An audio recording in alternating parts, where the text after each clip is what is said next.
All right, ladies and gentlemen, for those of you who are listening on the podcast feed, we are about to go live on YouTube. As always, thank you for tuning in. This is Suds in the Squared Circle, Suds News. I am Vinnie. This is Christy, and we are joined by Kim, who you normally see on Yeah. Tuesday nights on Dockside at the Bay. And Sure. Kim, now that you're both here, I don't have to worry about messing up and calling you Christy again. Like That's last week. You got called Christy already, Kim? Oh no. I did. I said we could make it, do a nickname thing if that's something you're into. That's funny. My name was almost Kimberly. My mom said she almost named me Kimberly, and then she went with the full name of Christina, which I have since shortened to Christy. So Well, my dad's name is Chris. He gets called Chrissy by just about every member of our extended family. So All right. Well, folks, we are live. Thank you for tuning in. And as always, got to start out with the announcement that we are an affiliate for the WWE shop. Go over to sudsandsquaredcircle.com/wrestling merch. We do get an 8% discount. That does have our affiliate code in the link, and we do get commission off of it. So thank you for tuning in. And for those of you on the podcast feed, give us a 5-star review on Apple Podcasts, Spotify, wherever you listen to us. And we have a very special show for you today. Today is going to be the kickoff of Soap Suds March Madness. What that means is that it is a tournament. As we all know, the NCAA for the men's and women's basketball programs, they do run March Madness, which is their championship tournament. Hello, Susan Russo. Hi, how are you? Welcome to the show. We're getting people in today, and this is Nathan. Welcome to the show as well. hi, Susan and Nathan. And we're going to draw randomly names of characters from all 5 soaps. What it's going to be is a single elimination tournament, and basically here are the rules. There are going to be 16 characters. As a matter of fact, I'm going to go ahead and bring up the bracket now. So bear with me while I go ahead and share the screen. Here we go.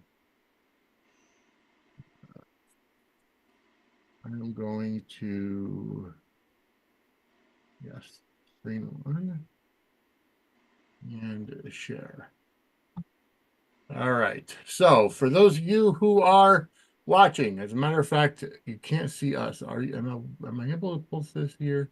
And then Let me see. I'm looking on my phone for the chat, so maybe I can find out. No, let me see how it works with the live stream. Oh, no, we're gone. Well, okay, so. Or you're just seeing the corner. I just see you in the corner. All right, so that's let's see if I could do it this way. I think whoever's talking, they show up in the corner of the screen. Well, I'm trying to put it so that you can see both of us. So I moved the frame over to the screen that I'm sharing. So as you can see, it is a single elimination tournament separated by regions.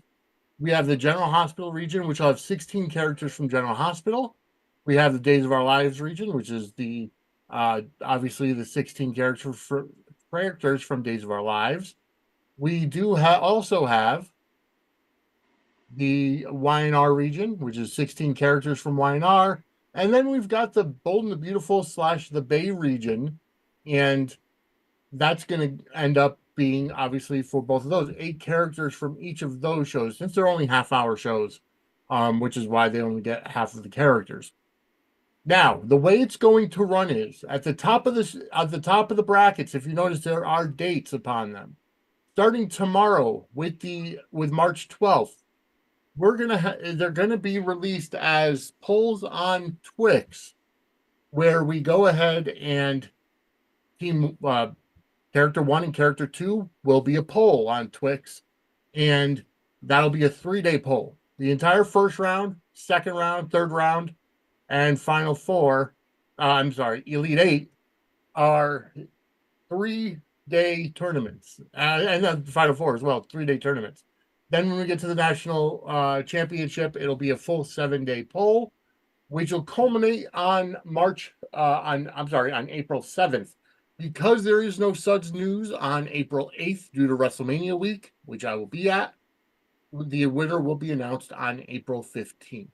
So the way this is going to run is that all the characters are going to be drawn at random.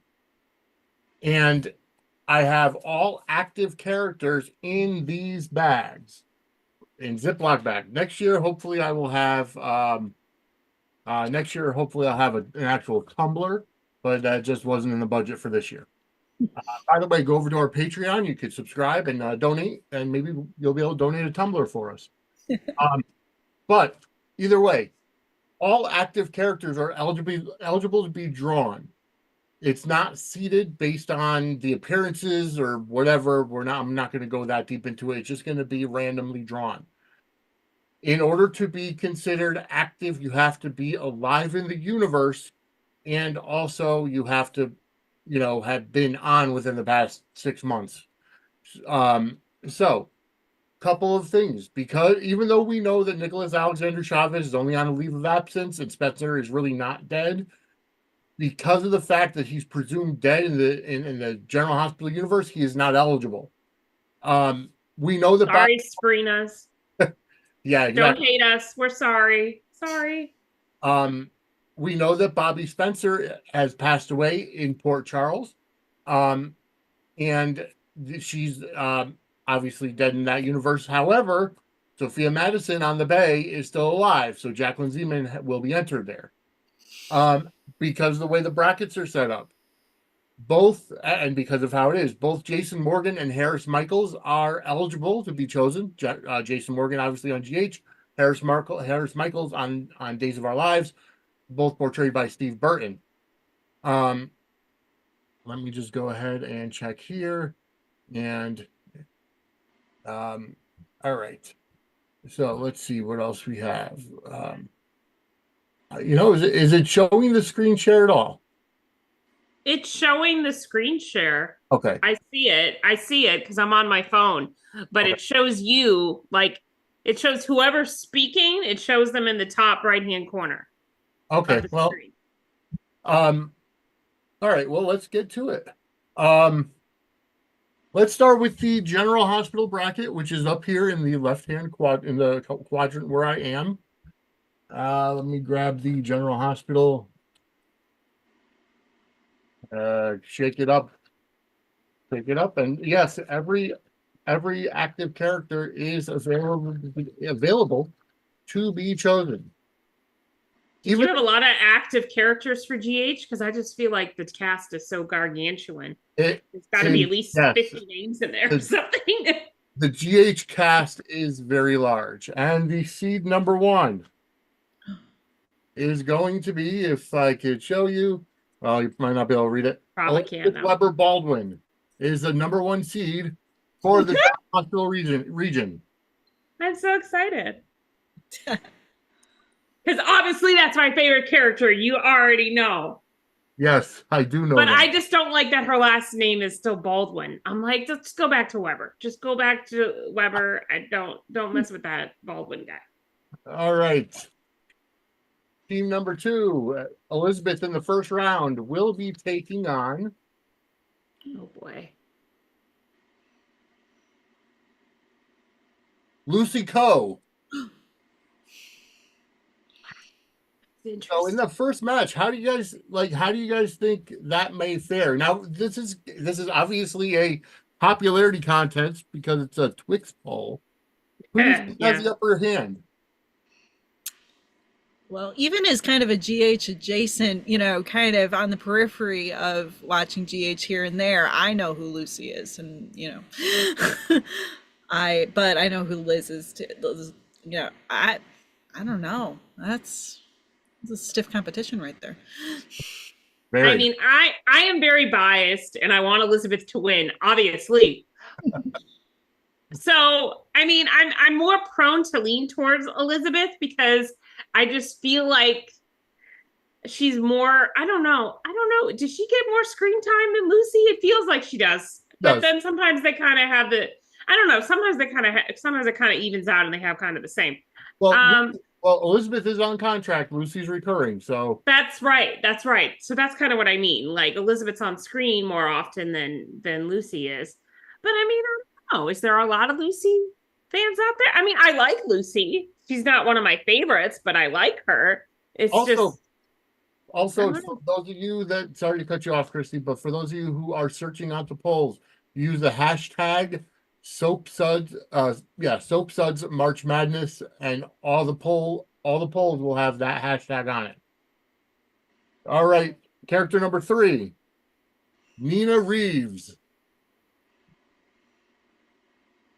So Nina comes in, and she's gonna end up probably being a very polarizing character. It remains. I'm anxious to see who she's gonna end up going against. I don't know. Whoever's against her, I'd probably vote for them. I just don't like her. I'm sorry. Nothing against Cynthia. Cynthia's fantastic. That's why I know I don't like Nina a lot, because Cynthia's really good at playing this just terrible, awful character. All right. And in the first round, Nina's going to be facing, this might be tough for her to overcome, Mac Scorpio. Oh, I'll vote for Mac every time. Oh, even I'll vote for Mac too. And especially because of John J. Now, don't want to necessarily break kayfabe, but, especially with John J. York, what he's going through, I feel like Mac is a sympathetic character. So, not just a sympathetic character, but he's been on the show a long time. Yeah. Nina's newer, so kind of like legendary kind of character versus like newer character who is not such a nice character either. So mean, she appears nice. She gives that like fake nice concern, but she really, not so nice. No, when I was a kid, my mom's soap was General Hospital. And when I was a kid, I was allowed to watch with her here and there. Sometimes she'd be like, yeah, okay, you can just stick around for a few minutes. She loved Mac. One of her favorites. Mac is definitely an odds-on favorite in the first round. Moving on to number 5, Tracy Quartermain. Interesting. Another odds-on favorite, powerful character in the first round, and she's going to be facing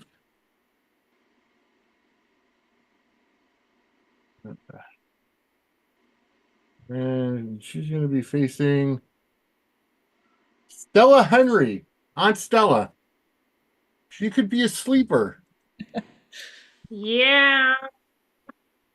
I think Tracy's going to win out on that one. That's just my personal opinion. I mean, it's Tracy. I would agree with you. I think Tracy is the odds-on favorite in that match. Moving on to team number 7, or character number 7. Blaze, a newcomer to the GH spotlight. And I don't know her last name, so she's just Blaze. She's just Blaze. She's got that stage name presence. And in the first round, Blaze is going to be going against... Oh boy, she got a tough one ahead of her. Laura Collins. Oh gosh. That is tough. I mean, talk about an icon of daytime. It's like the freaking legend of daytime. I mean, Luke and Laura, come on. Yeah, that's. I mean, if you never watched an episode of GH in your life, you know exactly who that character is. I mean, I talk to people who don't watch General Hospital all the time. They all know who Luke and Laura is. Every single one. Yes. I mean, although I'm wondering if maybe because of Blaze's storyline coming out of the closet, maybe you'll get a lot of the votes from the LGBTQ movement people. LGBTQIA. Yes. Plus. Whatever. All right. Moving into character number 9. Got Dante Falconeri. He is currently battling, currently in the hospital in a coma. Last I knew, I didn't watch today's episode yet, or not waking up from his gunshot wound. And who is he going to be fighting for the first round? It's going to be Damian Spinelli.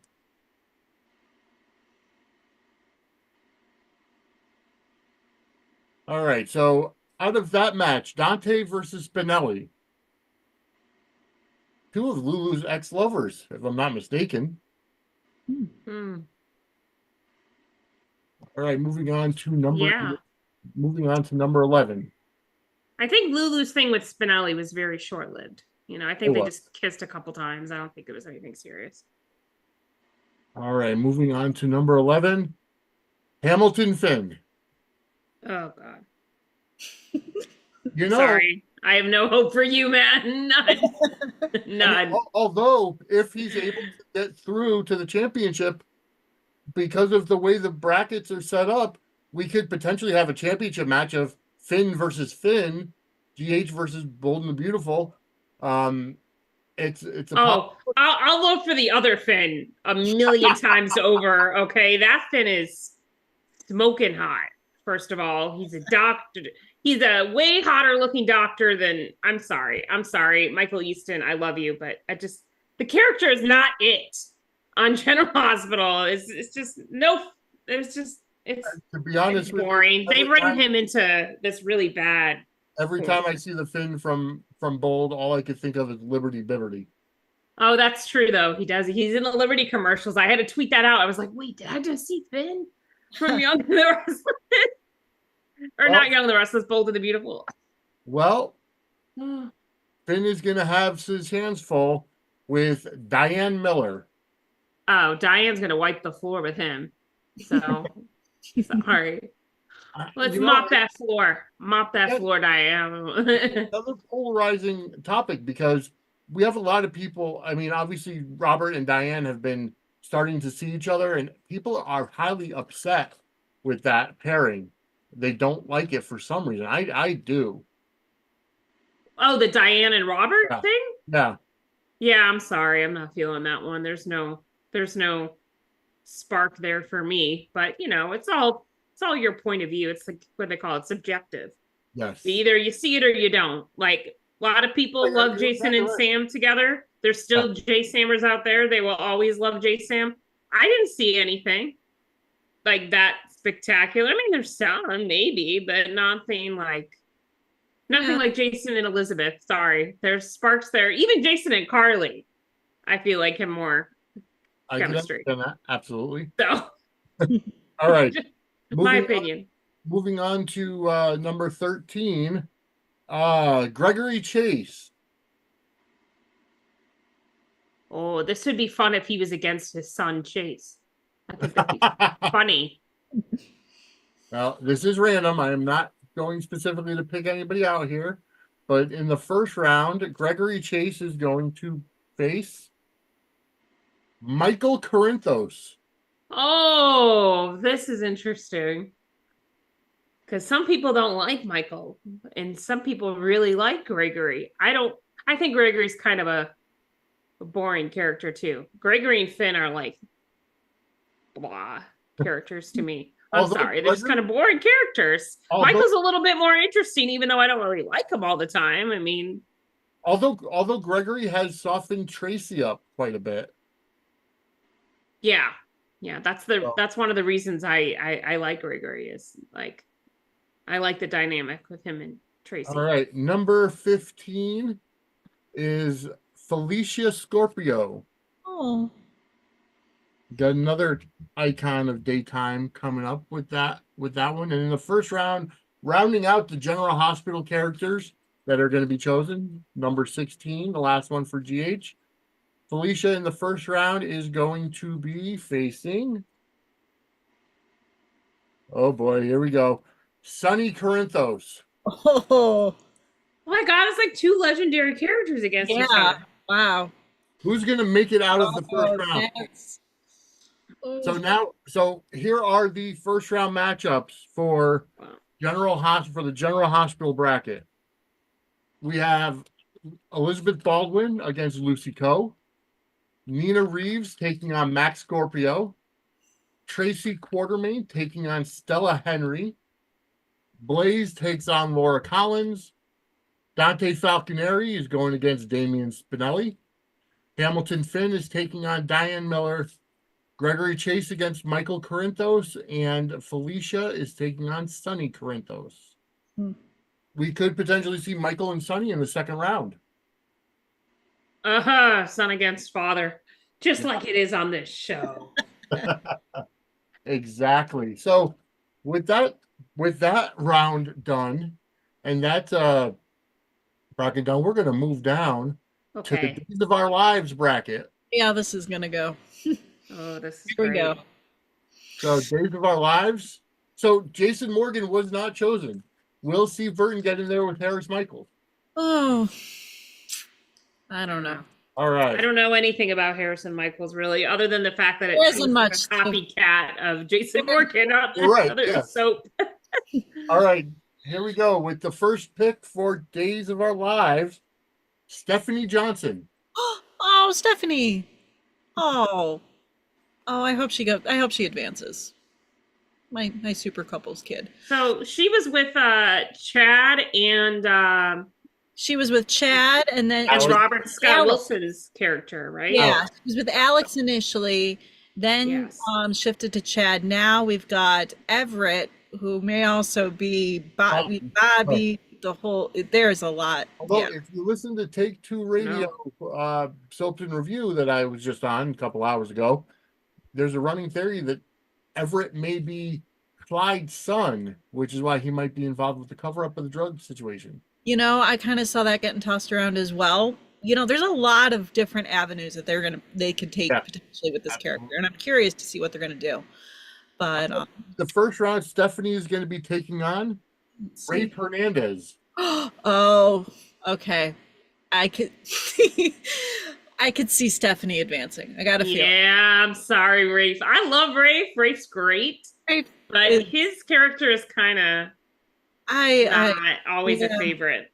Yeah, he's not. Yeah, I could see Stephanie getting into the next round. Yeah, I don't see Rafe as a fan favorite of a lot of people, unfortunately. All right, seed number 3 for Days of Our Lives is going to be Brady Black. Oh, okay. Solid. The guy who falls in love with everybody. I will say though, his scenes with Teresa, I think that the two of them I see the chemistry between those two. I enjoy their I think they've got a spark. I like the two of them together. Well, Everett with the new Teresa, I'm still slighted about the whole Jen and Lily thing. So yeah, that whole thing was kind of an odd situation. You get attached to Jen Lily, you see her again, and then all of a sudden, they cut her loose. I didn't like that at all. I didn't like the way they handled that situation. But hey, I'm not the one in the executive seat, so no. I noticed some chem though between EOB and so that's good. They're making it work. That's good. Yeah. All right. In the first round, Brady is going to face Everett Lynch. Oh wow. Okay. Well, it's going to show how popular Everett is. Actor playing Everett, though. I mean, he's talented, charismatic dude. Let me look this up. Let me look this guy up. He's the one that filled in for Spinelli during, what was it, Maxie and Nathan's wedding? I have to say, I did like him, his kind of last year around this time, his playing like devil's advocate. Yes. Yep. I remember, yeah. That was an entertaining character for sure. Oh, Everett's the guy who Blake Barris. Oh, he's played Nick Fallon. Okay, now I know who he is. Okay. Matter of fact, on Days this past week, Julie actually told him, "You look like my cousin Nick Fallon." Of course, they're gonna make that comment. Little insider, All right. And then next character is Justin Kiriakis. Oh, Justin. Okay. So even though Ned Quartermain did not get chosen, Justin is in. So Wally Kurth is still involved. No, I want to see him advance. But Moving on, his opponent in the first round. Let's see who he's up against. Stefan Demera. Okay. Ooh, interesting contenders. That's interesting. The former Johnny Zakara, and also the former husband of Kirsten Storms. And of course, why can't I think of his name right now? Brandon Barash. And Brandon Barash. Thank you. And Winnie Tyler Christopher. Yes, you're right. Tyler Christopher also did play that character too. Yep, that's true. All right. Next, moving on. We have another Kyriakis. We have Xander Kyriakis. Xander. I love Xander. I do too. He's so fun. He's in some hot water right now. He's in prison being framed by Stefan. So it could theoretically in the Elite Eight come down to Xander versus, or no. If in the next round, if Stefan wins and Xander beats his to-be-named opponent, they'll face it in the next round. So he might have some revenge on his mind. So Xander in the first round. Well, talk about family pride. Johnny Demera. Huh. I don't know. I see Xander kind of, but then again, Johnny, I don't know. Johnny and Chanel, them finally, kind of. That's a very popular pairing. Yeah. No, there's a definite chemistry, and it was sweet to see like their little wedding sequence. Yeah, I agree. It was very nice. All right, moving on to the next character, Lucas Horton. Lucas. Oh. Every time Lucas shows up, just even like briefly to say, hey, I broke out of prison. Hey, I escaped. Hey, I'm a firefighter today. It's just a highlight. It's just a treat. And he's living at a monastery as a monk right now. Right. Just so that nobody catches on because he's not supposed to be out of prison. Right. It's just kind of popping up in places, but it's so nice to see him. Well, we got some family drama going on because he's in the first round. He's going to be facing Sarah Horton. Oh, all right then. Oh, wow. Are they brother and sister? Okay. What is their? Or cousins or something? I'm thinking cousins. I gotta look up that lore. I'm not entirely not entirely sure what the relation is there, but yeah, I should know that. Moving on, the next character chosen. Well, she just woke up out of a coma. Holly Jonas. Holly. I have the actress that came on to play her. I thought, her and Tate. Yeah. Was, kind of, the teen scene kind of situation they had with the two of them. I thought that they, I bought into it. I liked the chemistry between them. Oh yeah, no, they tremendous chemistry. Mm-hmm. Sarah is the first cousin of Lucas. Okay. All right. So I looked that up. Cousin rivalry in that first round match. Holly, however, this is going to be interesting. Holly in the first round is going to be taking on Teresa Donovan. All right then. Sorry, Holly. I think you're going down. Teresa's a badass, and I'm not even watching the show right now. But Teresa's pretty strong character. But also, I mean, really beloved. The fact that Holly has yet to own up that Tate is the one that Tate didn't give her the drugs to, get him out of the halfway house may not sit very well. So Teresa may be somebody who might want to whip a little teenage ass. Figuratively. Here, let's see who's. I'm rooting for Teresa. Even though it's no longer played by Jen Lilly, still rooting for Teresa. Moving on to the next match, we have John Black. Oh, okay. Legendary character. Yep. And in the first round, he's going to be taking on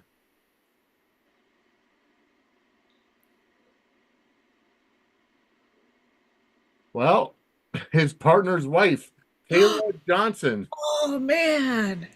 Oh. Oh. Okay. Okay. That's going to be a very tough matchup. In the first That. round. Oh, I'm Tough gonna. thing.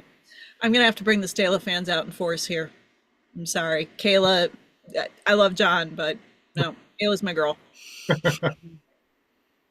All right, rounding out for the last match of the day's bracket, we have Paulina Price. Yeah, perils of Oh. Paulina lately. She's been going through it. Yes, She's done really well though on days. I Oh, like yeah. that they have her. I love Jackie Harris. The actress, yeah, Jackie Harris. I think she's done very well on Yeah. days. Oh, yeah. Really, And the final pick for the day's bracket, Paulina's going to be facing.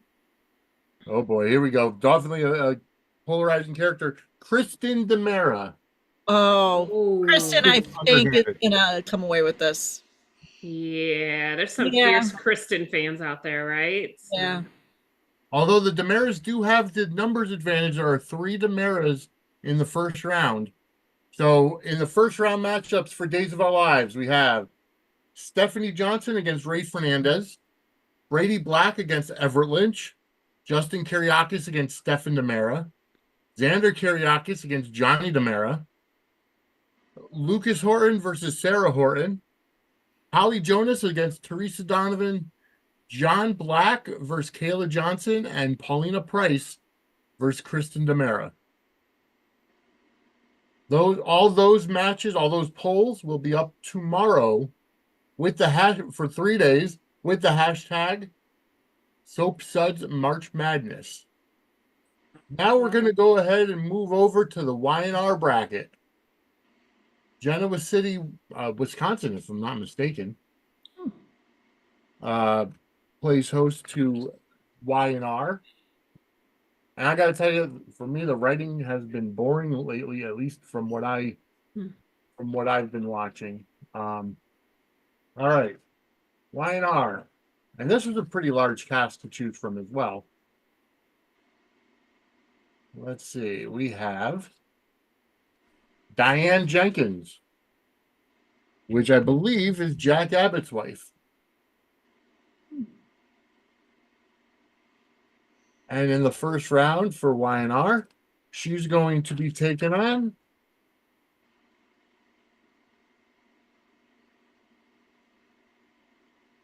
Mariah Copeland, half of the popular couple Taraya. Yeah, I don't know much about Y&R, but I would be inclined to see Mariah beat out Diane.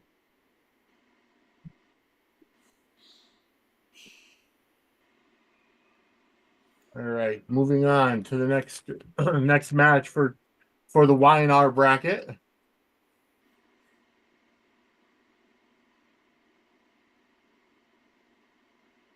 Gonna have Abby Newman, Mm-hmm. part of the Newman family. I believe she is. Is she Victor's daughter or Nick's daughter? I'm not sure. She's not featured in a lot of Newman storylines or the company, so I would assume maybe she's just not that. She is the daughter of Ashley Abbott and Victor Newman. There we go. Okay. All right. She's going to be. Oh, wow. She's going to be facing her uncle, Jack Abbott, in the first round. I mean, looking at the brackets, could we see a final match of Sonny Corinthos versus Jack Abbott? That's of course pending if they survive all their rounds. Moving on in the first round of Y&R, we have Chelsea Lawson,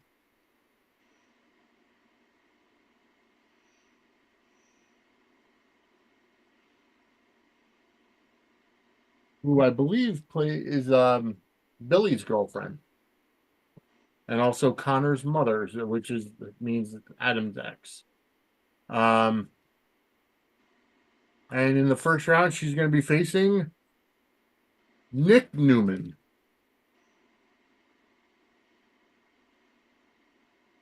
Nick being the son of Victor Newman, and actually, yeah, and the brother of Chelsea's ex significant other. Next up, we have Claire Grace, played by the wonderful Haley Aaron, excuse me. Just found out that she's actually Victoria and Cole's daughter, Eve, that they thought died years ago. And in the first round, she's going to be taking on Kyle Abbott. Kyle, I hope you're going down. That's all I gotta say. I still have a thing against him for breaking Lola's heart. That's all I gotta say. All right. Moving on to the second half of the Y&R bracket. Lucy Romalotti.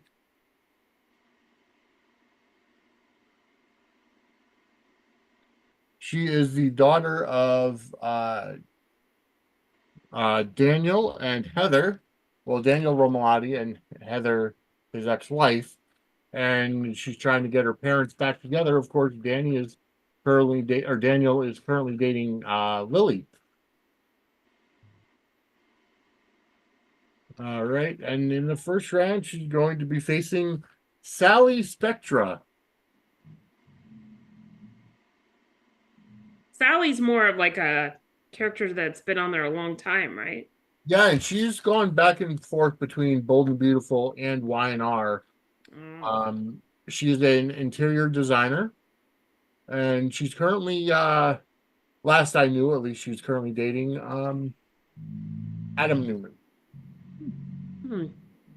Adam really gets around. I know. Next match starting, we have Amanda Sinclair. She was actually just on not too long ago. The recurring character. She's a lawyer. And in the first round, she's going to be going against Tracy Abbott.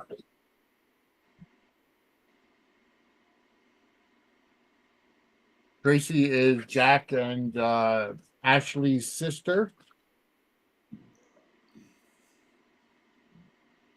And in the next match, first seed chosen is Devon Hamilton.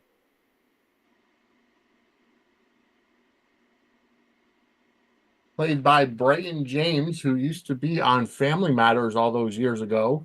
Yeah. He played Little Richie. See, I thought he looked familiar one day, and I was like, wait a minute, don't I know him from somewhere else? And then the Family Matters thing came to my mind. I was like, yes, I recognize the name. Yep. You can think on it, and you don't have to go to IMDb to figure it out, and it just clicks for you before you have to go. Yeah. And in the first round, Devon is going to be taking on Chance Chancellor. Matter of fact, I believe his real name is Philip Chancellor, but everybody calls him Chance. So he's Chance Chancellor. Try saying that 5 times fast. Right. All right. In the final match of the Y&R bracket, it's going to be Victoria Newman.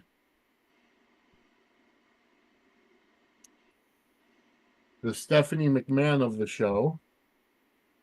Victor's daughter. And in the final pick of the Y&R bracket, in the first round, Victoria is going to face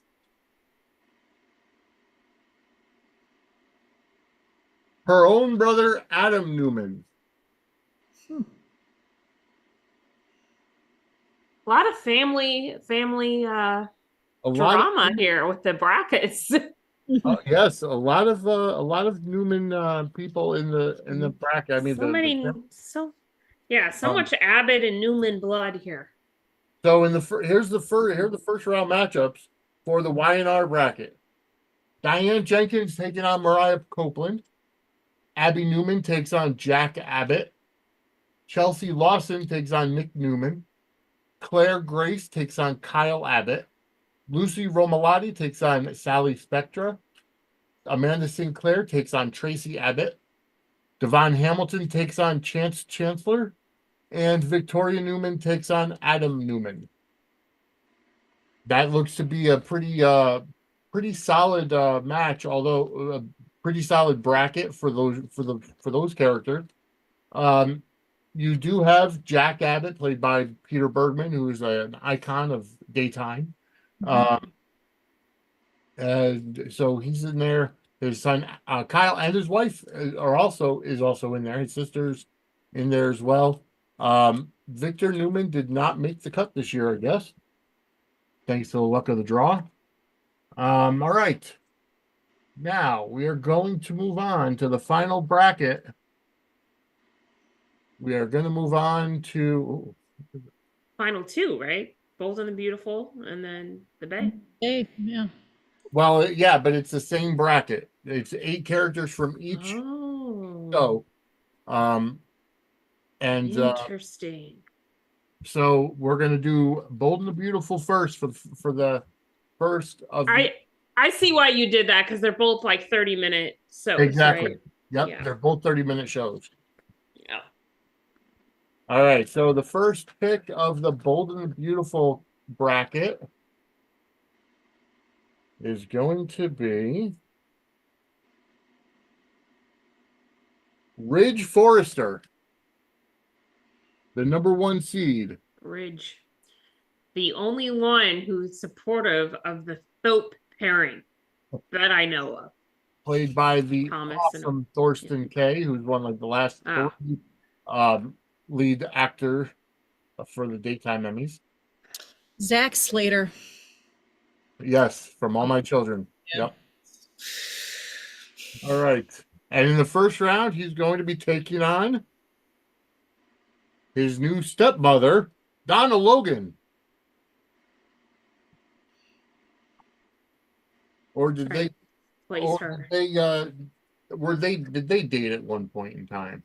They probably did. They're so tight with each other and that on that soap with all that family drama. I feel like everyone dated everyone at that, back in the day. You're probably right.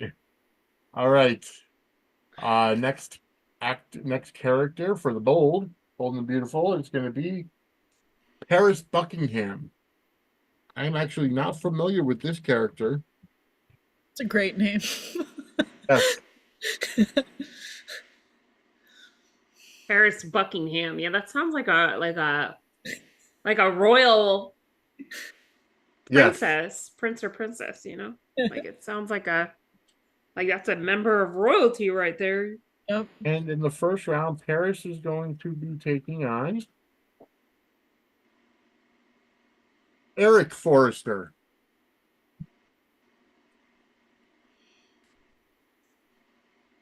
I mean, most of the characters in Bold and the Beautiful are Forresters, so I mean, we could see a lot of Forresters in this.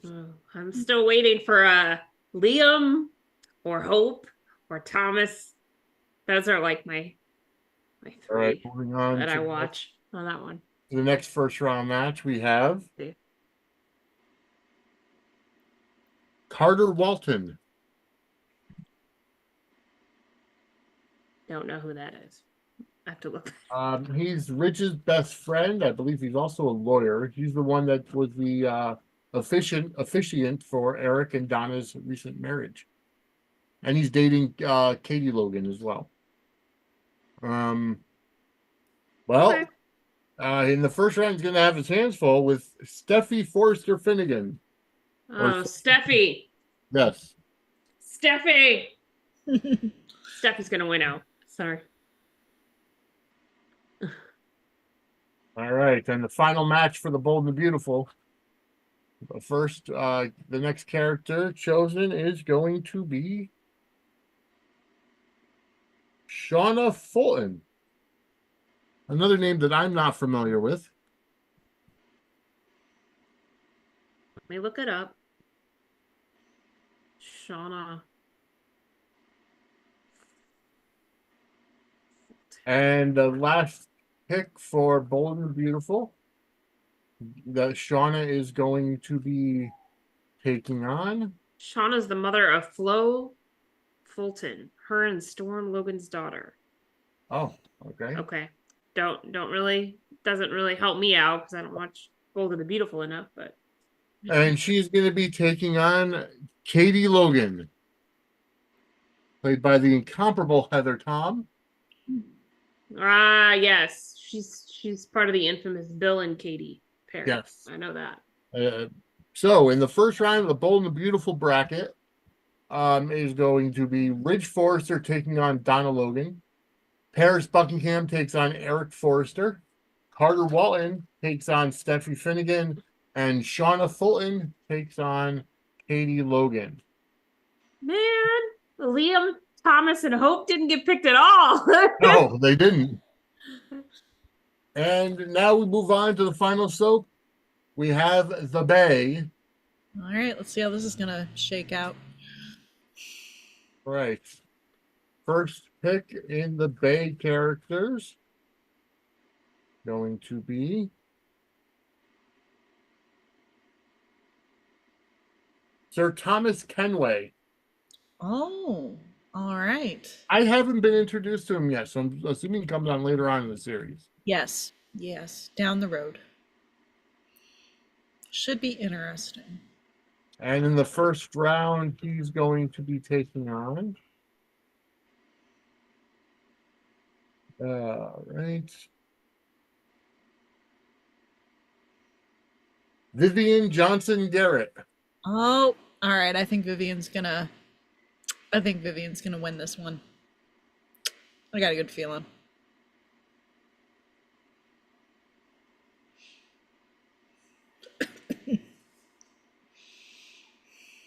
You should tag when you put up these babe polls, you should tag the the executive producer or the writer. I interviewed him once. He was really supportive, I think, of their podcast. So yes, Gregory Martin. Yes. you probably, retweet it and stuff. All right. In the second match of the first round for the Bay, we have Orchid. Orchid. Oh man. Okay. Yeah, played by Other one that doesn't have a last name.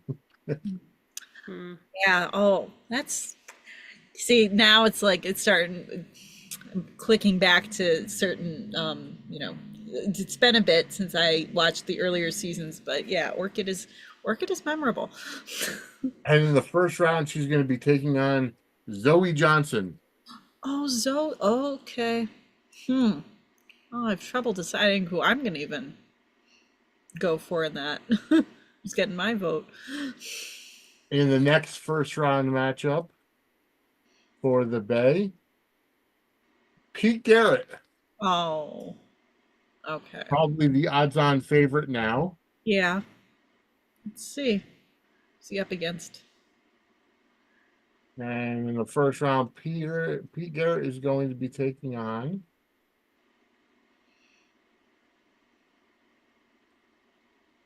she made it in, Sophia Madison. Oh. Oh man. That's going to be a tough first round matchup. That is tough. Do you go with the lead actor of the series, or do you go with the incomparable Jackie Zeman who just passed away last year? Oh man, that's difficult. That is a tough call. And in the final match of the Bay, first round, we have Janice Ramos. Alrighty.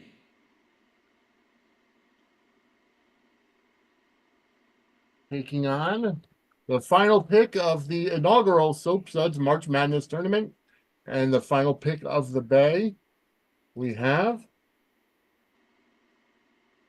Steve Jensen. Oh, tough. That's tough. You got big bad villain versus Oh man.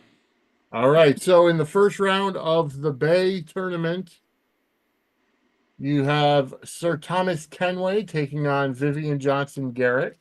Orchid takes on Zoe Johnson. Pete Garrett takes on Sophia Madison. And Janice Ramos takes on Steve Jensen.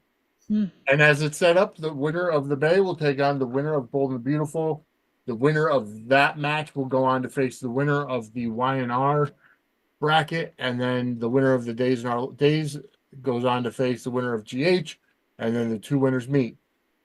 So in that first round for the Y&R, the Bay, and Bold and the Beautiful, those 3-day polls will go ahead and take place starting on Wednesday, the 13th of March. I'm going to go ahead and stop the screen share. So then we are back fully. And again, I want to thank you for coming up. Shauna is played by Denise Richards. Thank you, Suzu, for putting that in the chat. All right. I was looking up all the actors of the Bay playing what character because I know them from other soaps. I just don't watch. Like I've only seen I think I've seen a few episodes of the Bay. I just haven't seen the whole thing. There's quite a few episodes to get through too. So, but it's a quick binge because half hour, 20 minutes, half hour each. Right. Yeah. Okay, so we are back. I took the screen share down and want to thank you guys for tuning in and liking the show. We're going to get into some GH news now. We've been going at this for an hour already. So remember, if you are looking to vote in these matchups, all of the rounds except for the very last match that are going to be 3-day polls. So keep that in mind as you're voting. Use the hashtag SoapSudsMarchMadness, and they'll also be pinned to the page for our Twix account, which is Suds SQ Circle Pod on Twix. Okay, so moving on to General Hospital, we did have quite a number of things going on in Port Charles. But the biggest news is Jason Morgan's return.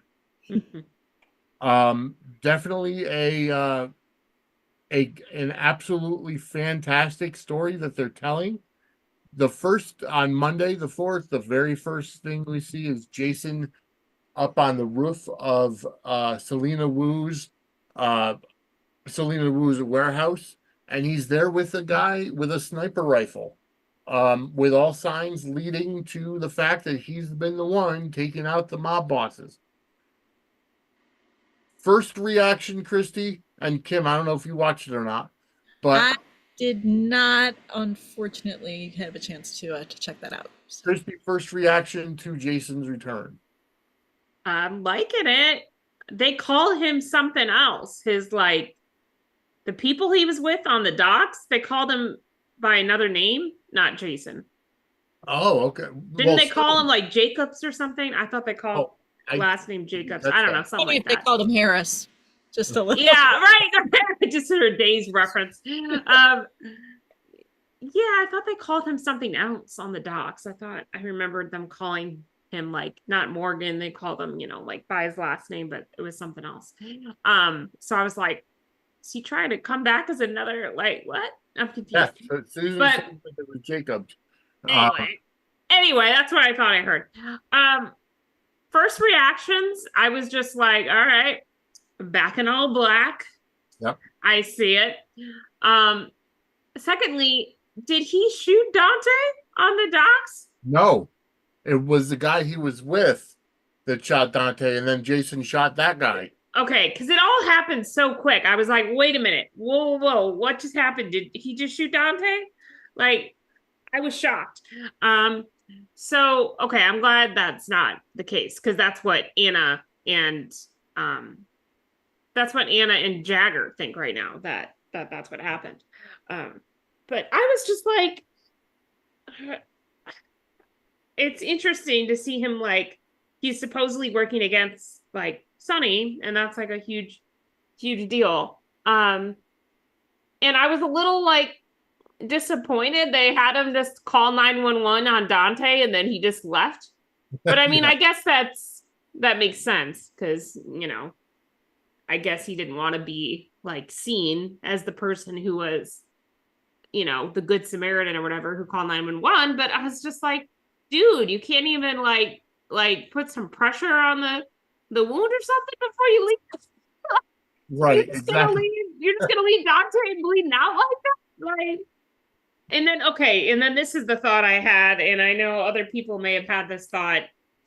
I was like, do not have them kill off Dante to make J Sam work for like the millionth time. Right. I'll be so pissed if they do that. I'm like, do not kill off Dante just to make J Sam go for another round again. I'm not here for that if they were gonna pull that move, because I'm like, no, absolutely not. Do not kill Dante off for that. For that pairing. I'm like, no, please don't do that. That was my first like kind of initial like reaction. I was like, please don't kill Dante. And I was like, oh no, Sam's gonna be going out of her mind. I mean, I'm not a huge Sam fan, but I was worried for Sam because of that situation. But you know, Jason being back, and then more so later on when he gets off the docks and he's also shot, seeing Yep. Carly, and there was a lot of rumors like, oh, what if he sees Elizabeth first? And that was up there. And I was like, well, as much as I would like that to happen, I'm not counting on it as a liaison fan who's gotten jilted so many times in the past by this show. I just don't count on it happening anymore. I'm just kind of I'm a little realistic, bitter liaison fan a little bit because I'm just like, they don't care for my pairing. They just don't care. They just don't seem to care. So it kind of made sense for him to show himself to Carly first.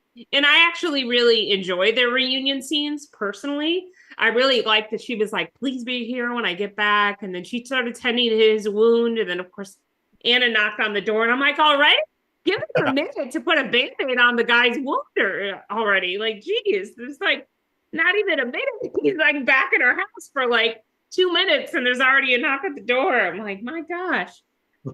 I was like, give him a minute.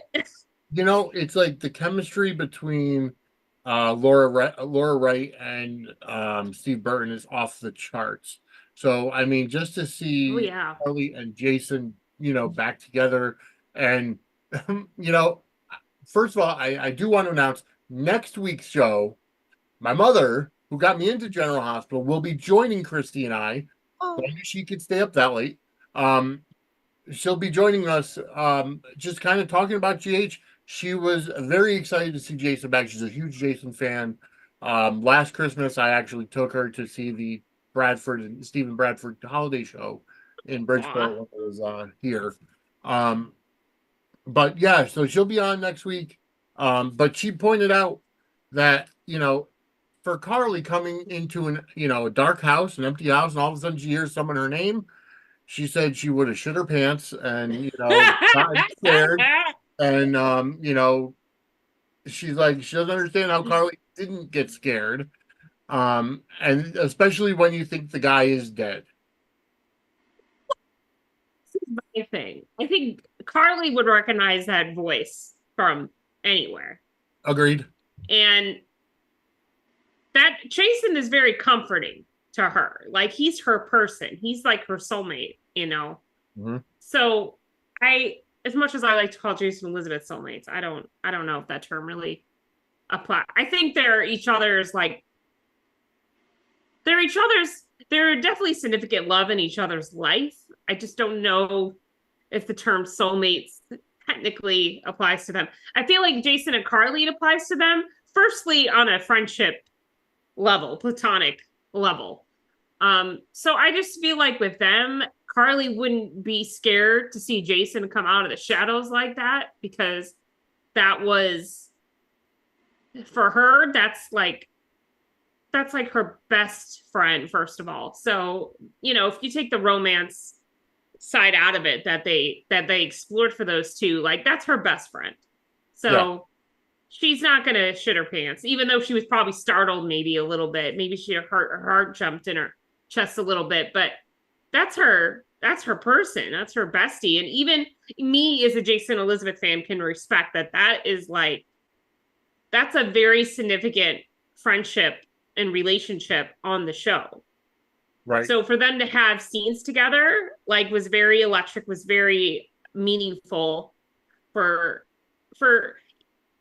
Jason and Carly fans, and even fans who are just Jason fans or just Carly fans. Like, that's a very meaningful scene, and the actors have chemistry with each other, and I think it was really well done and amazing. And I mean, Laura Wright is just like a powerhouse. Like, she's been through a bunch of soaps before GH, and she's just owned the Carly role. And I'm always blown away by her performance, and her and Steve play really well off each other. So.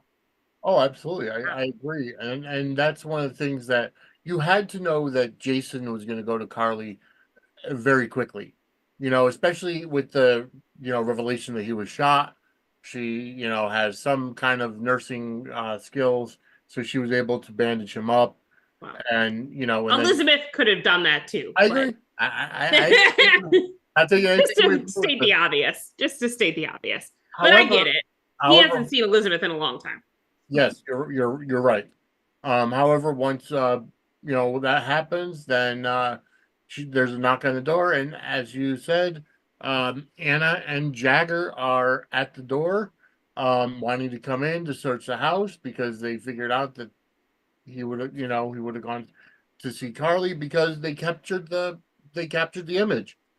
Spinelli thought he saw a ghost, when he saw the footage of the drone shot from the roof of the warehouse, and those scenes were fantastic with him and Maxie. I really wished that Leo Stark got chosen on the Days side, because I wouldn't mind seeing a General Hospital Days Final Four matchup between Leo Stark and Spinelli. I would. That could be interesting. That would be that would be a just for fun poll, Well, exactly. I mean, I wouldn't mind seeing a crossover storyline with the two of them, because they're so quirky that they would play off each other. Matter of fact, Greg Rickert was on Stephen Bradford's podcast, the Daily Drama podcast, not too long ago. And they had talked about how both of their characters are kind of quirky. So that would be fun, even if it's a sitcom. I could imagine. Their comedic timing. Yes.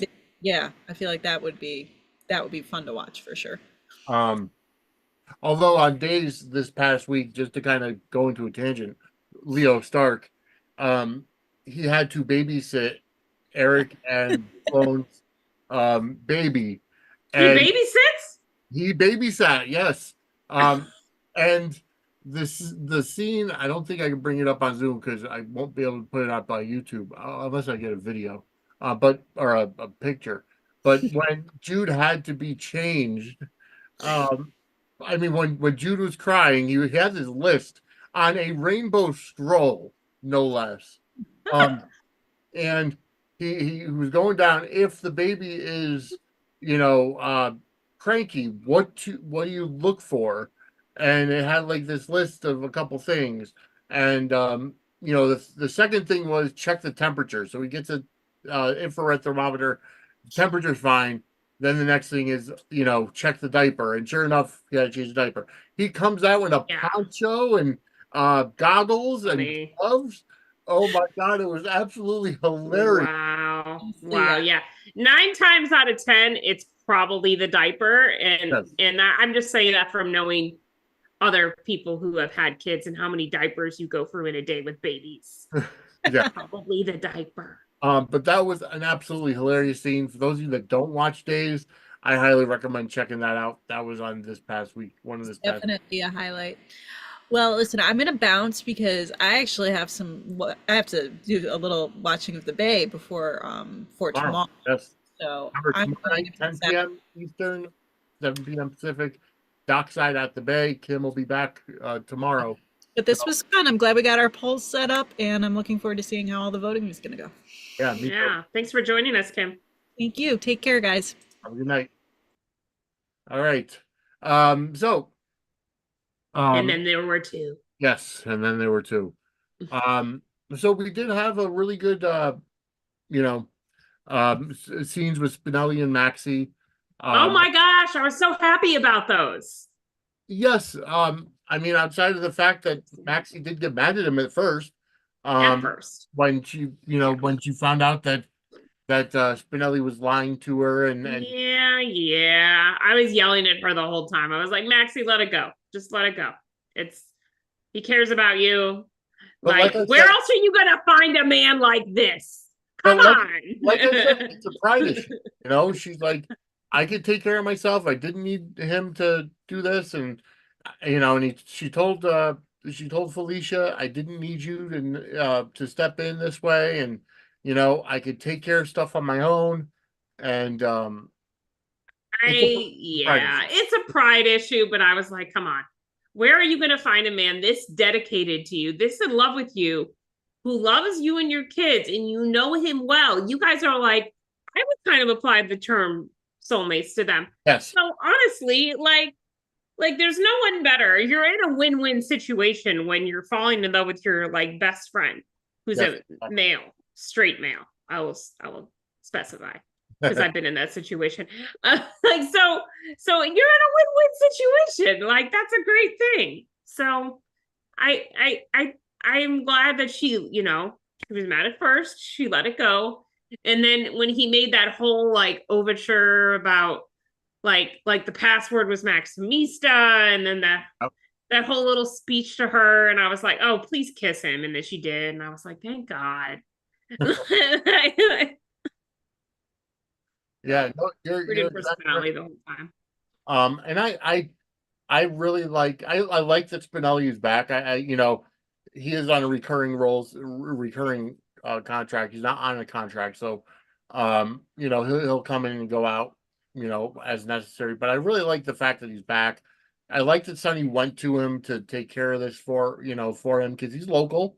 But then it's like, I really love how Jagger kind of grilled him a little bit and put him in handcuffs, and said that he was taking Spinelli and Maxie in for obstruction of justice, and Spinelli's trying to save Maxie, and Maxie's like, no, I'm loyal too. I'm not gonna turn my back and this and that, and I'm gonna go too, and this and that. And that's why Spinelli buckled and said, no, yeah, there's a backup, and here's the information, and he gave him the video, and sure enough, that's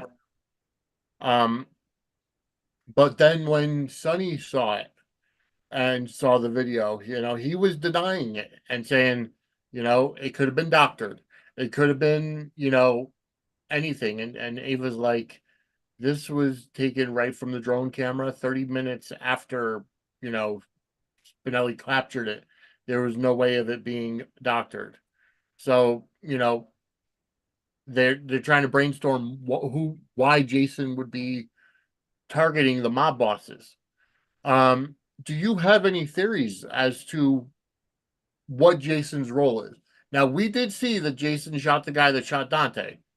First of all, where's that body? Right? Yeah. When the cops came, when Dex and Josh showed up, the body wasn't there. So my assumption is Jason took it, dragged it off or something. Yeah, right. Dumped it somewhere. Yeah. But we still have to figure that out. But what are some of your theories? Do you think he's really the one behind it? Do you think he's brainwashed again? Which I don't think. Or do you think that he's infiltrated the WSB or whoever this group is to kind of defeat them from the inside? Yeah. You know what? I think it would make sense for him to be infiltrating and just look like he's working against Sonny, but he's not really working against Sonny. It's kind of like an inside job kind of thing. Like, he's kind of working for Sonny's enemy, but he's really like got another agenda, got an ulterior motive or something. But I'm more interested in like how in the hell did he survive? Yeah. All those rocks and whatever, like everything being fallen on top of him, right? So like, like I want to know where he was all this time. Like that's what I want to know. well, here's another theory that was thrown out there tonight on Take Two Radio, in that what if Ava is working with Jason, seeing that Olivia Drone was killed? And the other thing is, remember, he was buried on Cassadine Island. Ava is or was still married to Nicholas. So there's nothing saying that she wouldn't go over to Cassadine Island to, or get a phone call from somebody saying, hey, we found Mr. Morgan. He's still alive. And Ava, goes ahead and gets her to work for him or whatever the case may be. So, I mean, it's a possibility. I don't know for sure if that's going to happen. But you never know. Ava? I don't know. I don't know about that. I don't. But I mean, so. I always kind of knew Jason was going to rise from the ashes eventually, because even with all of the COVID rules and stuff, I was like, everyone wanted him back. The second he left, there was rumors of him coming back for years. Oh, so yeah. I knew eventually they would bring Jason back. It was just a matter of when, and they get through all that legal COVID rule change stuff, and eventually they would get it changed to where, Steve could work for them without having to get the shot, whatever, all Right. that stuff. So, I mean, I'm glad they worked it out, and I'm glad he's back. I'm really curious how this story develops, and waiting for those first scenes with Elizabeth, of course. The bigger question is if how the hell they haven't showed it yet, but if they do, how did he get a sleeve tattoo while he was buried under rocks? He got that after. I know that. I'm just saying, in General Hospital world, they'll have to explain that away. Whatever. I think that's such a minor. Hey, you know what? Thing. I agree with you. I'm pointing out what the soap Twix people are going to be pointing out.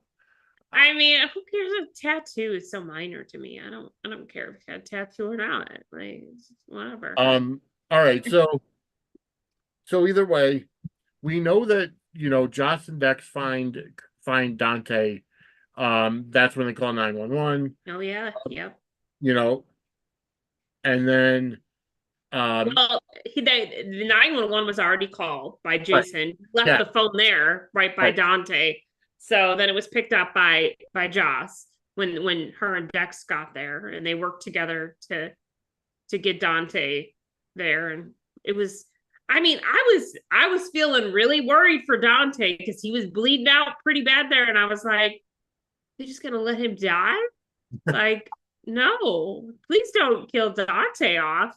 I was like, oh, please don't kill Dante off to make Jason work for like another time. I can't. I cannot do that. No. And amazingly, he was wearing a bulletproof vest. So, they were saying, oh yeah, it's probably, vest penetrating bullets or whatever. And it's funny and it's sad, really. It shows where we are with social media. As soon as Dante got shot, people are posting, stories from 2017 when Dante originally left, saying, oh my gosh, that, he was leaving the show, and it's like, oh my check gosh. the date before you post something. But yeah, so Dante's, he's in the hospital right now. He still has not woken up yet. He's a fighter. He'll make it. Because I feel like if they were going to kill him off, they would have killed him off already. Yeah. You're exactly right. It would have been done. So. Yeah. And then you get Anna and Jagger questioning, Jocelyn and Dex, and you go ahead and Sonny overhears that Dex is back in town. So we still have not seen how he's going to react to that. Probably not well. Right, exactly. That would be my guess. He's probably not be happy about it. But you know what? I don't care. Josh Wayne got her man, and she got him back to Port Charles, and I'm proud of her for that. So, and it was Michael that brought him back, and Michael said, make sure that you told Joss to make sure to bring him back. So, again, Michael is doing something behind Sonny's back. Now it's just a matter of if Michael's going to come clean and say, yeah, I knew you were in trouble. I wanted Dex because I trust Dex in there. So, I mean, we'll see how that ends up turning out. Yeah. Because will that create more distance between Michael and Sonny? Or will it, will Sonny really see that, oh yeah, he's got my back? So, but again, it goes back to loyalty. It goes back to trust. Can Sonny trust Dex if he comes in again? Yeah. There's also rumors floating around now that Dex is actually Jagger's son. I don't know how true that is and if that's going to turn out, but it's a rumor out there. I'd rather Dex be Jason's son. Because I know that's probably not in the realm of possibility, but I'm just saying.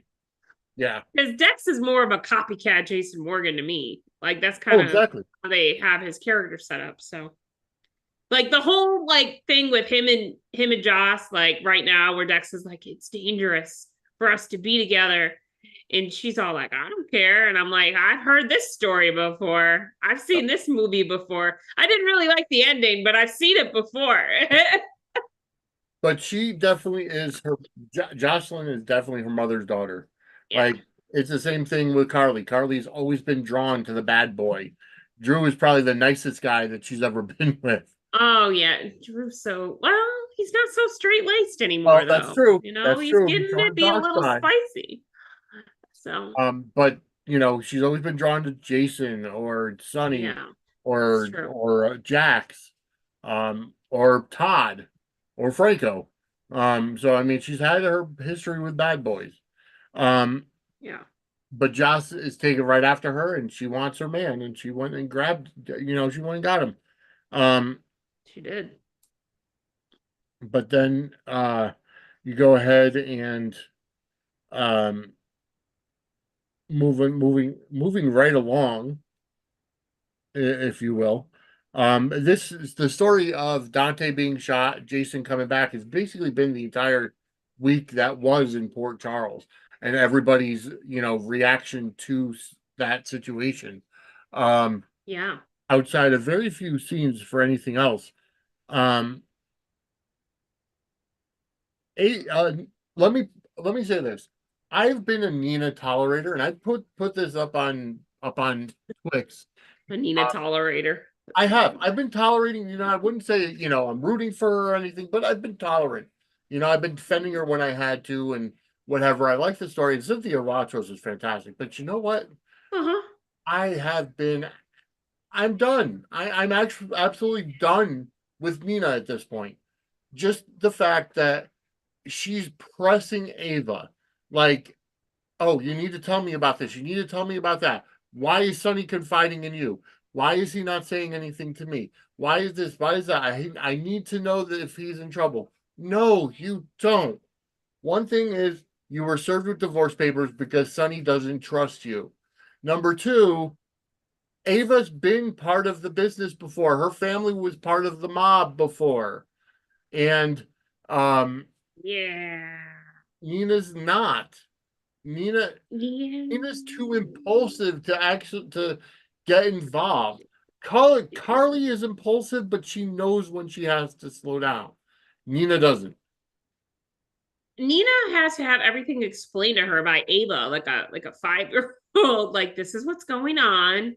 This is why I'm involved, honey. Like, I'm just like, really?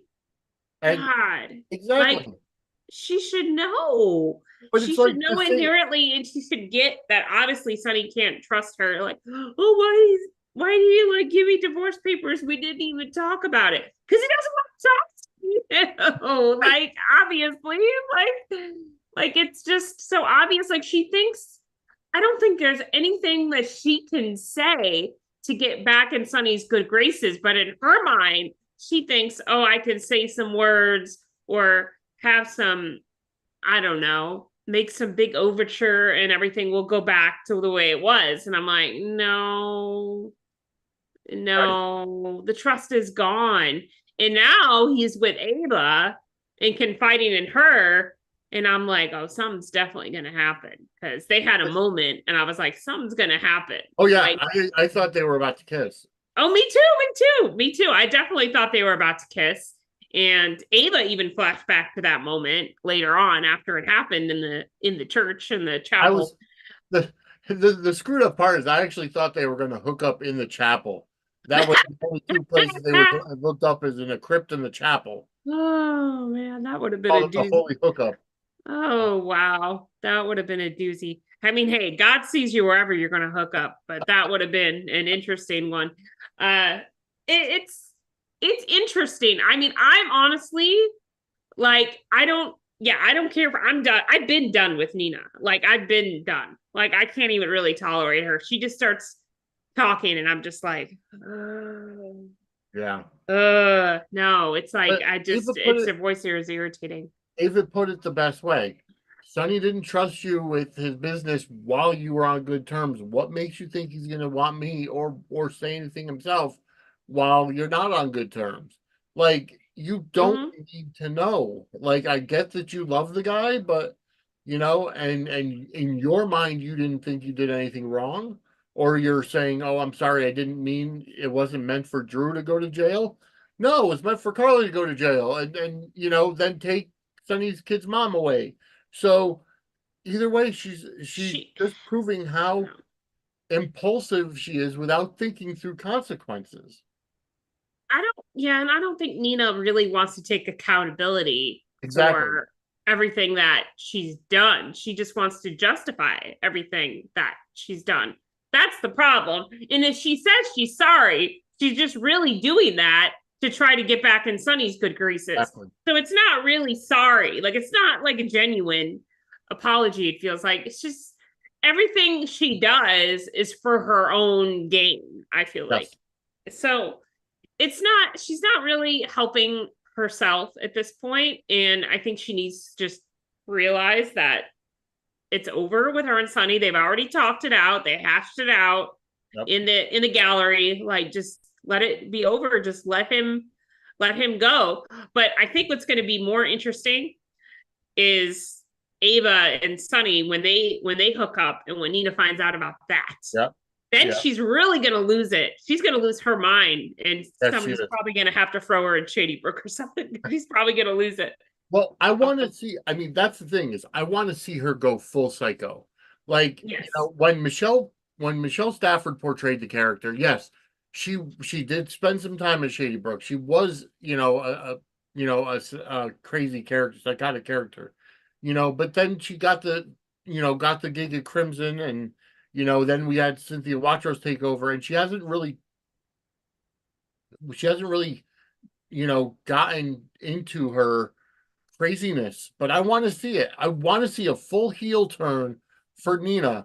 And every time the basic definition of a heel is they don't think they're doing wrong in their eyes. They will justify everything and they think they're right. Whether or not the audience thinks they're doing things wrong, right? And that's been Ava this entire time, Yeah. but she hasn't gone full crazy. You know, now she has to get to that breaking point, and I think that breaking point is going to come when she finds out when Sonny and Ava sleep together, if that's how it goes. Right. Um, all right, let's moving on. So, let's see. That's honestly pretty much it. We did have We had some other stuff. we We did had have some other stuff. we did have some other stuff. Maxie and Spinelli, and they were, after the whole ordeal, or before the whole ordeal, I should say, after Maxie kicks Spinelli out, she calls Cody and Sasha into her office and says, "Stop meddling in my love life." Um, which I thought that scene was absolutely hilarious Good luck there, Maxie. because, Cody's like, "Yeah, I did meddle." He's like, "But you and Spinelli are just so great together and this and that." And Max is like, "I could do things on my own. I appreciate you looking out for me, but you don't have to." And they get to talking about that, and then Maxie tells Sasha, I wish you two would kind of take your own advice and Mhm. get with it. And Sasha tells Cody and says, I'm still not ready for a relationship, and Cody's like, I'm not going anywhere. Like, you know, you could take your time. I'm not pressuring you into anything. Right. But it's like I get it. Grief takes different time frames for different people, but the other thing you could look at is after everything that Sasha went through last year, what from Gladys being so manipulative and putting her in the home or in the psych ward, and Dr. Montague, pushing all the drugs on her and all the other stuff besides the death of Brando and her baby Liam, right? Yeah. Um, Mhm. you know, it's like you would think that after Cody always had her back and tried to save her and did end up saving her out of the psych ward, you would think that that would have bonded them together, right? You would think that, and I'm obviously not talking from experience, and I'm just speculating, but to me, that would have been like something where Sasha's eyes open, be like, your war was there for me, and I feel myself falling for you, or whatever the case may be. I think she's just got her walls up. I think Yes, she's just got some walls up to protect herself. Um, and she's just probably on some level afraid to fall in love again, and that's fine. So she's gonna take her time. But I think she's getting there because she finally agreed with him. She's like, you know what? Let's not make excuses to hang out anymore. Like let's not find excuses to hang out. Like let's just be on purpose about it and yeah, hang out when we want to hang out, because obviously we want to hang out. And so I mean that's a step in the right direction. They're going there. They're making baby steps, but they're going there. Like we know they're going there. I mean, Cody's not interested in anybody else. She's not interested in anybody else. Like we know that's the end game with them, that they're going in that direction. So, it's just a slow process exactly. and it's fine. But yeah. I think another thing that happened with the whole Dante getting shot this week was we got to see some really good Chase in Brooklyn scenes of her being Good. there to support him. And I thought that was really great. And you know what? I really like the scene between Jordan and Brooklyn. The conversation that they had when Mm, Brooklyn was venting to her about how she's been worried about Chase. That could have easily been Chase that was shot. mhm, mhm. It's like I Yeah. never know, if he's coming home, and how do you deal with that? And and Jordan just said, you're right. She's like, part of the reason that her and Curtis didn't work out was because she always ended up bringing work home. I really like that conversation, and again, I have to say it shows a lot of maturity on Brooklyn to go for the advice that how to handle something instead of just thinking, oh, I got this. Yeah. Yeah, no, it's true. Yeah. Yeah. No. I like that. I like that too. That was good. It was good maturity and good growth for her character. I also like that. I think Chase said, like you don't have to be here. You don't have to Right. do this. And I'm like, bro, she signed up to marry you. Like she's Yep. gonna be there. Like she's in it. She's in it Yes. for life with you. So this is part of that life. And she wants to be able to be there for her future husband. And that's something that, I mean, of course, if I was in that position, I'd do that too. So Yeah. it's very admirable. And I'm glad she did it. And I'm glad she was there for him. And I like those scenes. And then at the end, he was like, well, what can I do for you? And she's like, just take me home. And that was so cute. And they just walked to the elevator together. Yeah. So I like them. They're my favorite pairing. I know they've had their share of very slow build up, but I'm glad we're finally in a place where we're moving towards the wedding, whenever that may be. Probably May, I guess, for May sweeps. But yeah, Yeah. yeah. I mean, I'm glad that's going in that direction. I'm trying to think, what else do we have that was of Well, noteworthy? Marshall did open up to Curtis about the misdiagnosis and how he Oh was yeah. diagnosed with schizophrenia all those years ago. So that was, that was a good scene, and I really enjoyed seeing them together. Um, so that was good, and it was something that we had known as well. But it's like I like how Marshall's handling it now. Like he's not up. Well, I mean, he'll always be upset about the time he missed, but he's not going after the previous doctor for malpractice or taking his life away or taking all those years of his life away. Like, Mm. you know what? I'm just gonna move on going forward, and that's about it. So I like how I really like how that family is kind of gelling together. Robert Gossett is a fantastic actor, and the way he plays it, he's been a welcome addition to the GH family. Um, I know Curtis isn't your favorite character, but I do think that I do foresee this being the breakthrough that may help Curtis eventually walk. Sure, sure. I mean, whatever helps.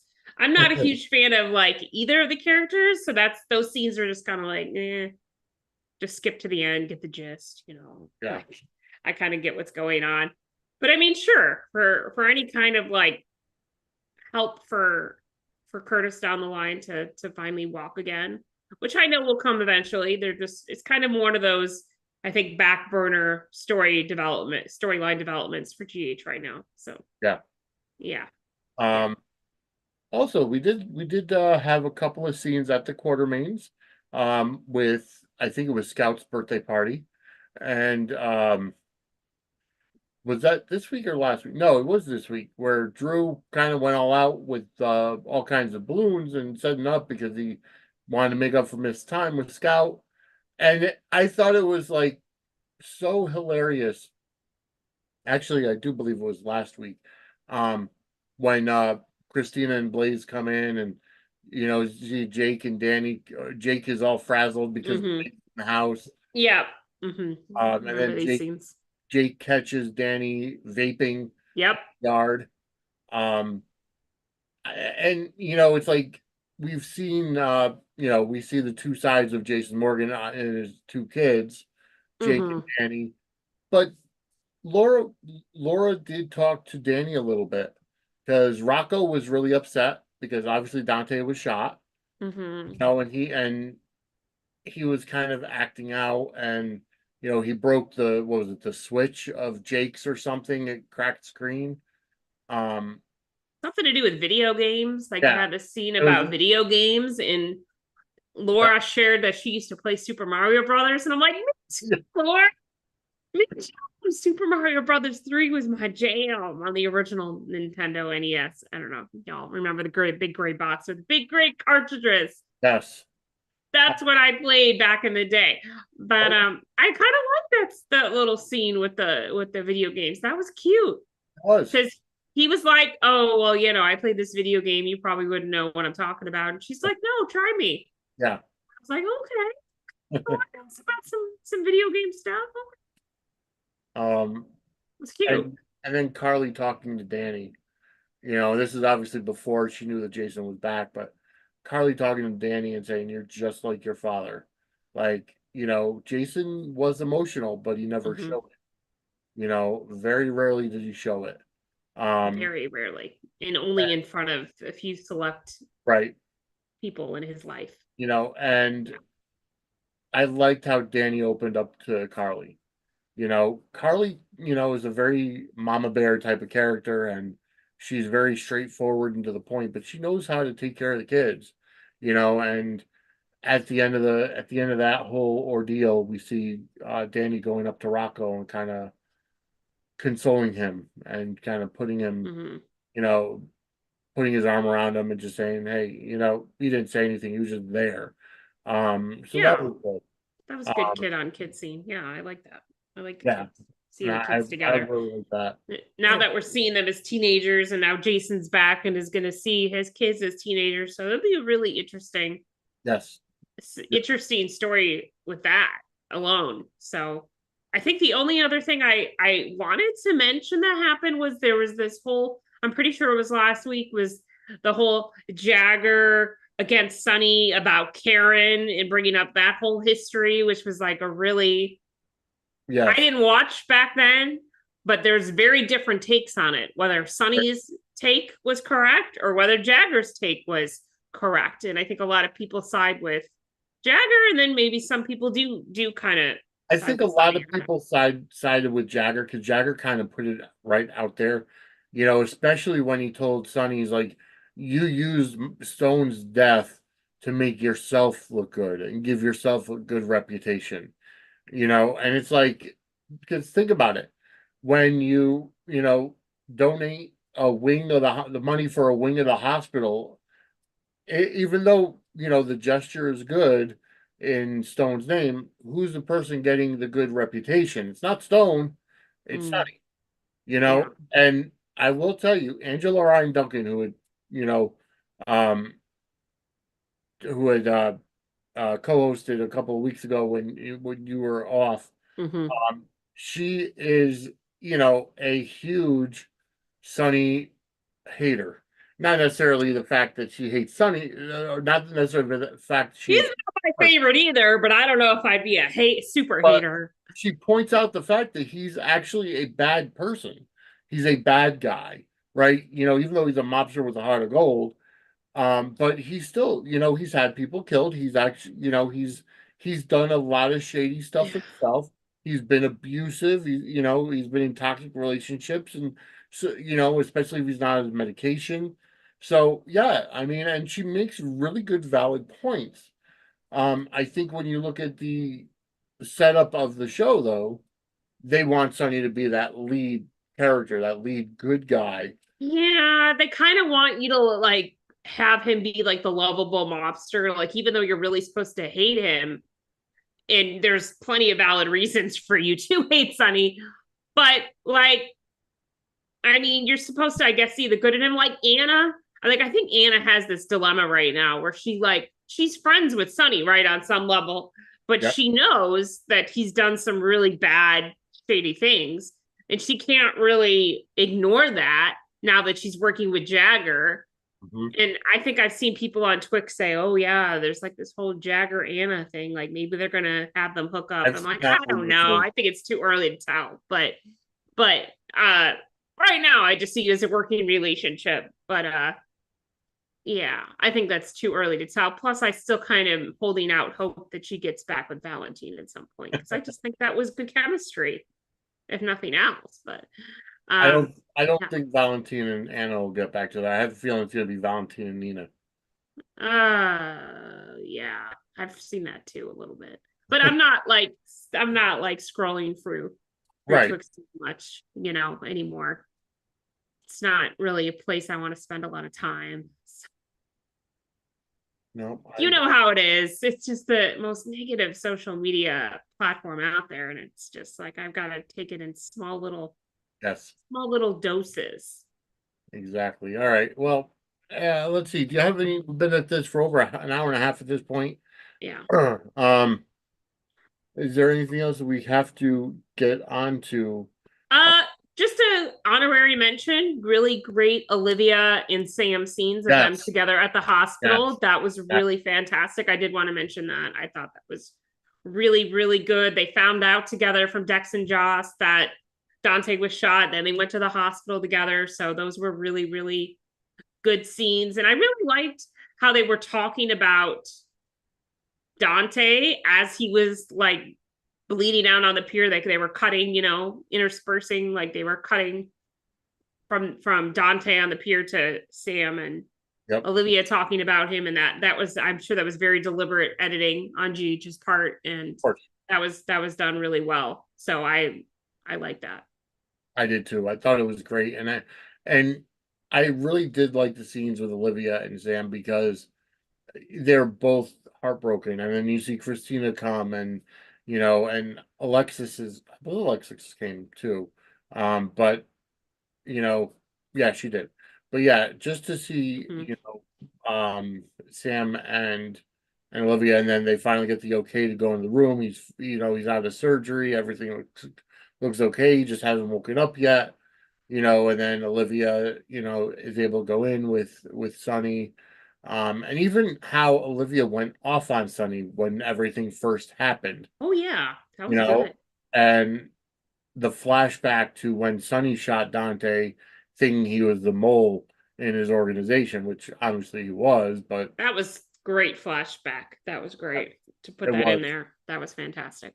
And just as concerned parents, you see Sonny and Olivia going into Dante's bedside, and then Sam, and she's like, Sam is there for quite a while. Um, and it's hard. They were just scenes that pulled at your heartstrings. They were. I honestly thought Sam was going to be more of a wreck than she was But over but it. see, but see, Sam is kind of used to it because she was dating Jason for a long time. Oh, yeah. So she's dated people on the wild side that had, she's That been had these kind of involved in that injuries. lifestyle. Yeah. Hmm. So, Yeah. she's able to kind of be strong. You know, Olivia really hasn't. Like, she's obviously experienced loss, and the last time Dante was shot, um, and then she brought up about when he was at the WSB holding area to be deprogrammed, and she says that Sam was the reason why he came home. You know, but Yeah, those were beautiful conversations I think they had in the kitchen about how Dante was at his lowest and then Sam came along and those were so beautiful and they were having that beautiful conversation at the same time Dante was like bleeding out on the pier. I was like, I swear if you kill Dante right now, no, that was I'm when going to be Dante so was mad. surgery. Like so mad. That conversation happened while Dante was in surgery. Okay. Because remember, they didn't find out about Dante's getting shot until after he was at the hospital. Because I thought he was okay. I thought he was still on the pier bleeding out when they were having those kitchen conversations at the the Quartermain. kitchen conversation, yes, but the one Yeah. where at the hospital was. At the hospital was while he was in surgery. Yes. Yeah. Hmm. Um, But but they were really good. I'm like, and I think Olivia asked I don't know if it was this last week or the week before, she was like, you guys thinking about making it, official? And Sam's like, well, I really like where we are right now. So they're not going to be in a rush to like marry all the GH couples, at the right, same time. So, yeah. exactly. All right. Let's wind this puppy down. Yeah. There's really not much else that happened. Heather tried to escape. Oh, yeah. That was kind of interesting scenes. It was. Heather tried to escape. Um, Cyrus is still trying to get people to realize he's changed, whether or not that's going to happen or not. No. Um, Yeah.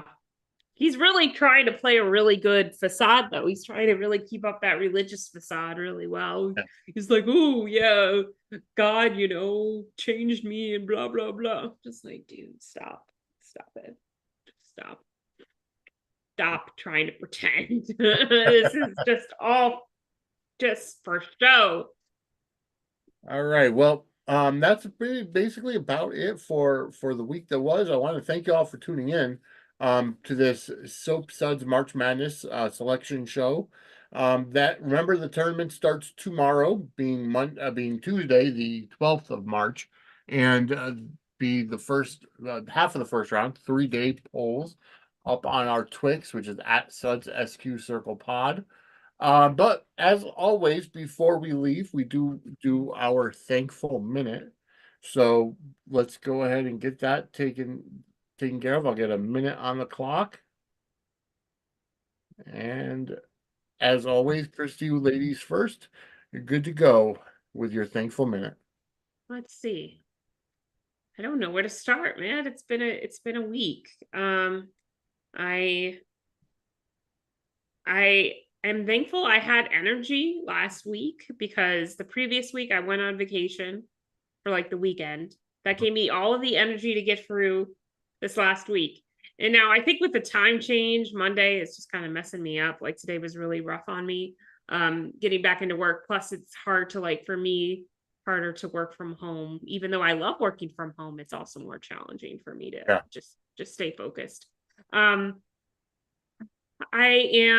thankful to Kim for joining us tonight on the podcast. That was really great, and getting all those brackets down and exciting. I'm grateful Elizabeth was the first chosen as the first General Hospital character. That made me so excited. Yeah, and I'm just thankful to those in my life that are checking in on me, because I don't have a lot of people in my life who check in on me. So I appreciate it. So that's it. Right, and that was your thankful minute, and I'll go ahead and put another minute on the clock for me. I'm thankful for my new job. Honestly, I started working at Whole Foods. I'm not going to give out the actual location or whatever, but I actually, I'm working in the seafood department, and it's I found my new favorite pastime, which is gutting fish. uh, But no, I mean, in all reality, it's been great. I'm enjoying this job, and honestly, I think I got PTSD from the hotel industry. Not going to talk bad about any specific company or whatever, but I felt bad because I did get an offer a position at another hotel, which I actually did start there, but once I found out about Whole Foods, I said I went with a different opportunity. And I felt bad leaving them because I'm not like that. But I think I just had a lot of PTSD from my previous job, with the fact of, with the fact of having to not have a really good work-life balance. Over here, I do. The perks are great, the benefits are great, and I'm enjoying the job itself. So that is my thankful minute. As always, go ahead and hit the like button, subscribe, get notified. Thank you for tuning in on this awesome episode of Suds March Madness Selection Show. Remember, starting tomorrow is the first round of half of them. Wednesday will be the first round of the other half. Tomorrow night, 10 p.m. right here, dockside at the Bay. Kim and I will be going over episode number, I believe it's episode number 9 of The Bay, the Beginning. And go ahead and, again, hit that like button, subscribe, get notified, give us a 5-star review on Apple Podcasts, Spotify, or wherever you find your favorite podcast. Next week, my mother will be joining us, as long as she can stay up late enough to join us. But she'll be joining us. That's where I got my General Hospital fandom from. And make sure to tune in for that. That'll be a great episode as well. But for Christy, I'm Vinny. Remember the hashtag Suds March Madness starting tomorrow. Have a great day, everybody, and have a great week. We'll